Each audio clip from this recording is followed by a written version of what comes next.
Hello, social studies students. So we are going to go over how to write assignment 3 in social studies. So in this type of assignment, you are going to be asked to respond to an issue and relate its importance back to Canada. This is a type of assignment that you will see on your diploma exam in grade 12. So let's take a look at what it is.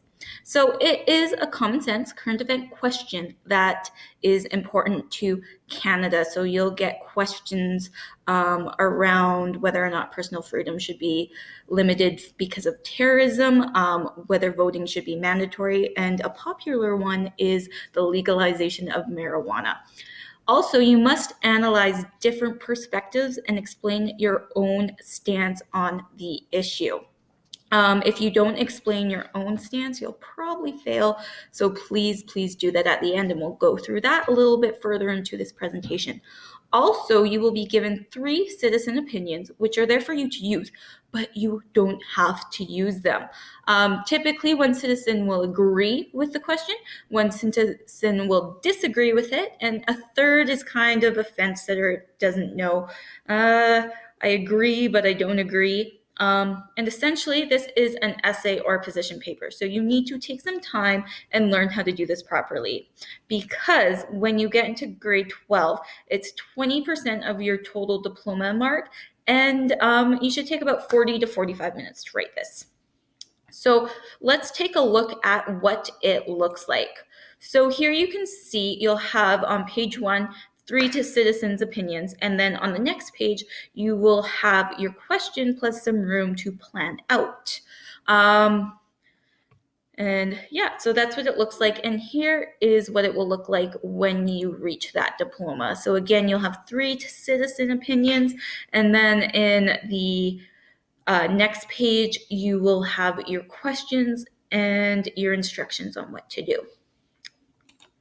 Okay, so here is the breakdown. So the first thing that you need to do is you need to read the question. The question we are going to look at today is whether or not government should implement security measures that limit personal freedoms in order to prevent terrorist attacks. Right below that question on the second page, you will see 4 bullets. The first one is explore the issue of limiting personal freedom to prevent terrorist attacks, or another bullet relating to the question you'll be writing on. This is paragraph 1.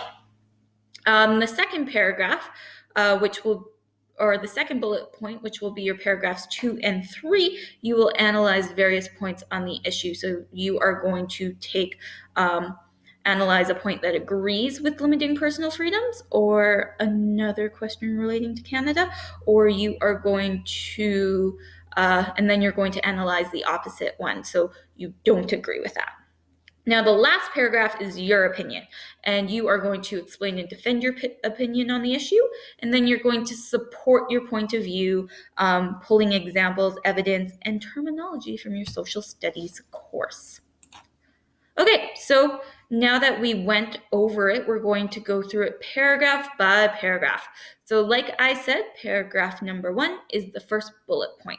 So it asks you to explore the issue. So some questions that you should be answering in your first paragraph is, why are we talking about this? Why is it important? And what is going on in Canadian society and what is going on around the world? To make it so important that we are talking about it. So often this is the most difficult paragraph, and often students will leave it until last. So if you get stuck on this paragraph and you just don't know what to do, maybe hop down to the second one and do your planning and write those out, because that might give you a better idea of how the issue is important. Lastly, this paragraph can be short and sweet. It doesn't need to be long, just a short introduction on why this issue is important. 3 to 4 sentences will work.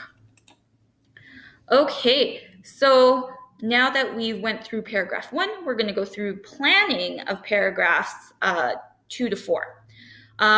So for assignment 3, you have 3 citizens' opinions to use, but you do not need to use them. It is not necessary. What the easiest way to do to plan is make a 3 chart, as you can see in this slide. So your first column is going to be yes, your first column is going to be no, and your last column is going to be what do you think? So there's 2 options there. So option 1, you can use the citizens' opinions. So yes, what citizen agrees with the question and why? And no, what citizen disagrees with the question and why? Now, if you're using the citizens' opinions, be very careful that you are paraphrasing and adding. Do not rewrite what the citizen is saying. If you rewrite it, you will fail, and you do not want to fail. So you always have to paraphrase and add on. So sometimes option 2 is safer because you don't have to use the citizens' opinions. So again, yes, why would people agree with this issue? No, why people disagree? And then lastly, what is your opinion? Do you agree, disagree, and why? So now that we have planned, let's go into how we're going to write paragraphs 2 and 3.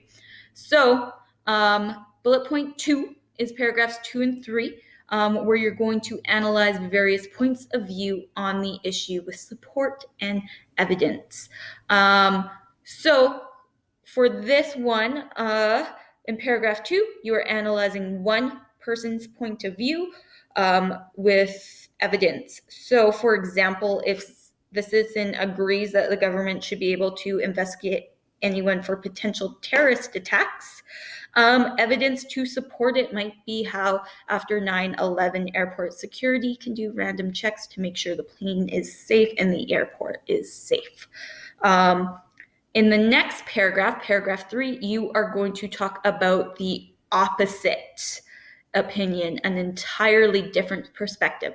So with our question about taking away personal freedoms for increased security because of terrorist attacks, if you analyzed people agreeing with it in paragraph 2, you are going to talk about the opinion of those who disagree with it.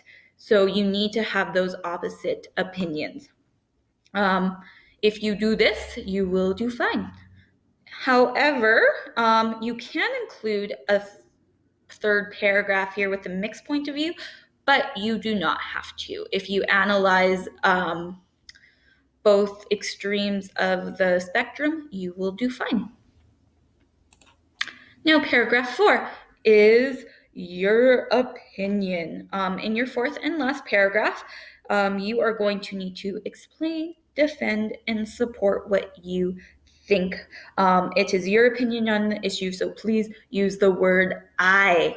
I believe that personal freedom should not be limited to increase security, or I do not agree that personal freedom should be limited in order to increase security. Now, you must pick a side or you fail. Don't be wishy-washy. Don't be like, I kind of agree with this, but I kind of see where this person's coming from. Pick a specific side and defend it. After you choose your side, refer back to those citizens you talked about in paragraphs 2 and 3. So what do you agree with the citizen who agrees with the question? What about the citizen who doesn't, and why? Give examples. Remember that you need to connect to your social studies in order to do well. So give examples. Okay, so lastly, you will be marked on this rubric, so make sure you familiarize yourself with it. Exploration and analysis is you analyzing 2 completely different perspectives on the question. Your defense and position is your opinion, so make sure you include that. And communication is your use of social studies terminology, your spelling and grammar, and overall organization of your response.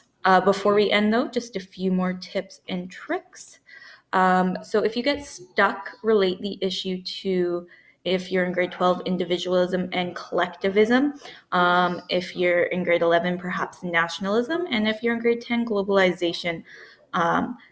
Because they are on opposite ends of the spectrum. Which citizen agrees with it, which citizen disagrees. You must analyze two opposite points of view on the issue. If you only analyze one side of the issue, you will fail, and we do not want that. Lastly, if you do not include your opinion, you will fail. Your opinion is worth as many marks as your analysis on the different perspectives. So I hope this helped. If you have any questions, please give me a call at 780-864-1615, or you can email me at heatherdunsworth@pwsd76.ab.ca. Have a good day. Bye.